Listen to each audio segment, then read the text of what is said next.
David, it's been a very busy couple of days for you. Congratulations, first and foremost, your first granddaughter. Yes, the fifth grandchild, but first granddaughter, so Ben's got one over the boys. That's right. Now he's just about to walk behind you, Ying Rising. You must be pleased with that trial. Look, it was a good, solid trial, but he did need it. He hasn't raced for 6 weeks, and he blew a few cobwebs out, and he'll really come on a lot for that, and a nice gallop on Monday, and he'll be right for the big one. He's about 20 pounds above his racing weight, and I expect it to come down a bit in the next week.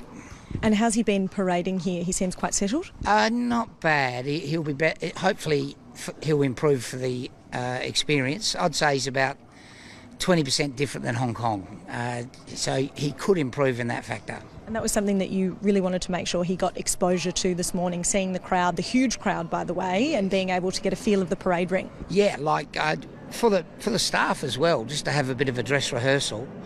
And, you know, the horse, he's had a look at Randwick now. You know, he hasn't been away from Sha Tin for a long time. That's his only track. So to have a look around here was very, very good for him. This must be very exciting for you as well, to see how many people have come to watch your boy. I was thinking that I was quite honoured to see the crowd that's come to see him, especially as he's not in his country, he's in Australia. So, yeah, it's an honour to have a horse like this. Well, Zac, most importantly, welcome home. A hero's welcome. I've never seen so many people out for an exhibition.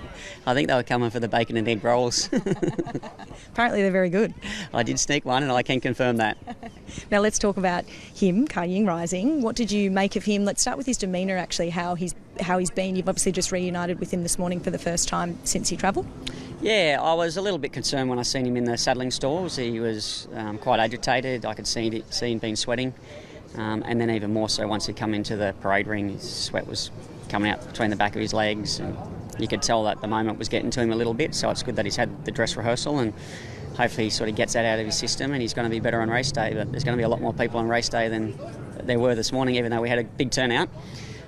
So mentally he's going to need to relax a little bit, I think. But that was what this morning was all about, as David had mentioned, and he did seem to settle the more he went around and just started to get an idea of his surroundings. Yeah, exactly, and once I got on him, I felt him chill then, so I thought that was a good sign. And what pleased me the most was how he behaved in the gates. He stood there quite quietly. When he's normally, historically, been in that type of mood before, he'd get in the gates, he'd move around, he's like a galah sort of dancing on a branch here. But he stood there well, which was pleasing. He jumped out well. He got into stride quickly.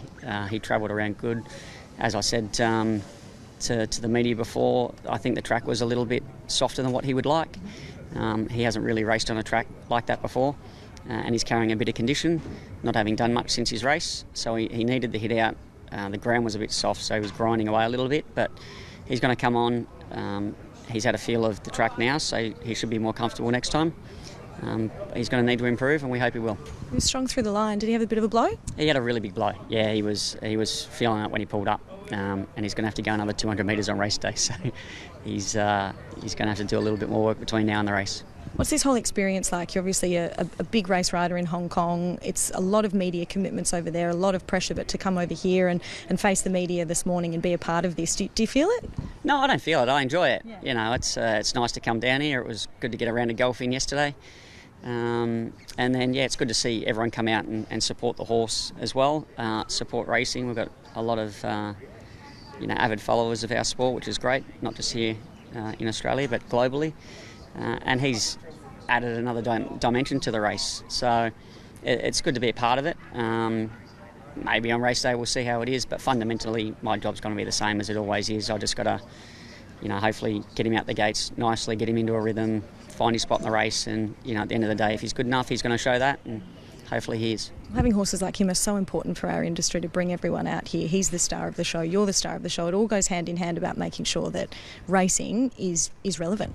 Yeah, exactly. There's been a lot of impressions on social media, people following him, retweeting. It's been great from Hong Kong watching all the coverage back here in Australia, because I've felt to a certain degree like I've been here. I've seen the videos every day. I've seen him walking around the parade that they had there for him in the international stables. I've seen him working every day. I've seen him eating carrots. I've seen him having a pick of grass. I feel like I've been along the journey with him the whole time. So that part of it's been great, and we've got another 10 days to go now, and see how we go. Everyone's got an opinion on him physically, but to my eye, he just looks like he's got so much strength, particularly behind the saddle. What does he feel like when you sit on him? He's got better as time's gone on. He was like a little filly to start with. He was very fine, very weak, a little bit fragile in certain ways, but as he's matured, he's developed physically, he's matured mentally. He's a very kind horse to do everything with, apart from him getting a little bit agitated before a race, but that's what he's like in the mornings. Every time I get on him, he'll jig jog. You can't walk with him. He's got to jig jog everywhere he goes until he gets out on the track. But once he gets out there, he bows his head down, he just canters around like an old hack, and then he walks back knowing that his job's done.